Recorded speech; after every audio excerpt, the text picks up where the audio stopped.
مندان ملت جہیز کے نام پر ظلم کرنے والے ان مجرموں کو یہ احساس دلانا چاہیے کہ تم بھیڑیے ہو، انسانی شکل میں خونخوار وحشی درندے ہو، اللہ کی مخلوق کے دشمن ہو کہ ایک عورت ذی جان کو جاندار کو بے جان سمجھ کر جب چاہا رکھ لیا، جب چاہا چھوڑ دیا، جب چاہا مار دیا، جب چاہا پھانسی پر لٹکا دیا، جب چاہا تیل چھڑک کر جلا دیا اور جب چاہا بے عزت کر دیا۔ ارے حقیقت اور تکلیف اس وقت معلوم ہوگی جب یہ معاملہ تمہاری بہنوں اور بیٹیوں کے ساتھ ہوگا۔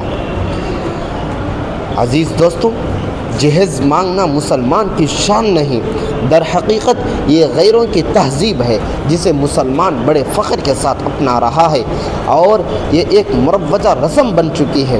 حقیقت سے اس رسم کا کوئی تعلق نہیں، اور یہ بات جہیز مانگنے والوں کی آنکھوں سے اوجھل ہو جاتی ہے کہ اس جہیز کی بنا پر کتنی بہنوں کا سہاگ اجڑ چکا ہے، کتنے خاندان تباہ و برباد ہو چکے ہیں، کتنے غریب والدین خون ریز مناظر کی تاب نہ لا کر اس دنیا سے چل بسے۔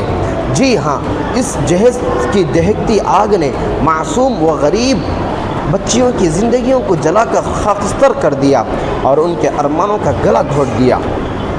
جہیز کا مسئلہ مسلم معاشرے کا ایک زخم ہے جو آئے دن لا علاج ہوتا جا رہا ہے۔ اسی جہیز کی بنا پر غریب والدین قرض کے بوجھ میں دبے جا رہے ہیں۔ اسی جہیز کی بنا پر غریب بچیوں کی زندگیاں اجیرن بن گئی ہیں۔ اسی جہیز کی بنا پر اموات و فسادات میں اضافہ ہو رہا ہے۔ اسی جہیز کی بنا پر معصوم بچیوں کے ہاتھ مہندی کے رچائے جانے سے محروم ہیں۔ اسی جہیز کی بنا پر مفلوق الحال لوگوں کا کوئی ہاتھ پکڑنے کو تیار نہیں۔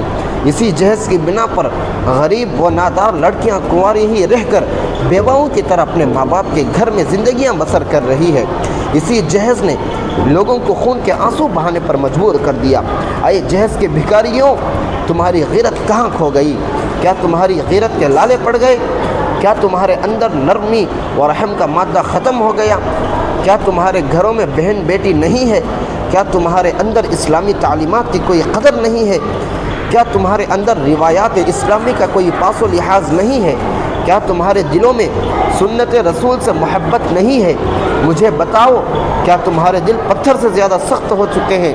ارے ذرا غور بھی تو کرو کہ عورت اللہ کی وہ نعمت عظمیٰ ہے کہ جس کا مقام قرآن نے وقرن فی بیوتکن ولا تبرجن تبرج الجاہلیت الاولی کہا۔ آج وہی عورت دفتروں، دکانوں، ہوٹلوں اور شاپنگ سینٹروں میں غیر محرم مردوں کے سامنے دو چار ہو رہی ہے۔ مجھے بتاؤ، اس باپردہ و خوشبودار پھول کو گھر سے نکلنے پر کس نے مجبور کیا؟ تم یہ کہنے پر مجبور ہو جاؤ گے کہ غریب والدین اپنی وسعت کے بقدر اس معصوم کے ہاتھ نہیں رنگ سکتے، لہٰذا یہ خود اپنے لیے سامان جہیز فراہم کر رہی ہے۔ پھر شادی کے چند ہی ایام گزرتے ہیں کہ یہ خبر آنے لگتی ہے کہ جہیز کی کمی کی وجہ سے سسرال والوں کی زیادتی بڑھتی جا رہی ہے، تو کبھی اس معصوم دوشیزہ کو لقمہ اجل بنا دیا گیا۔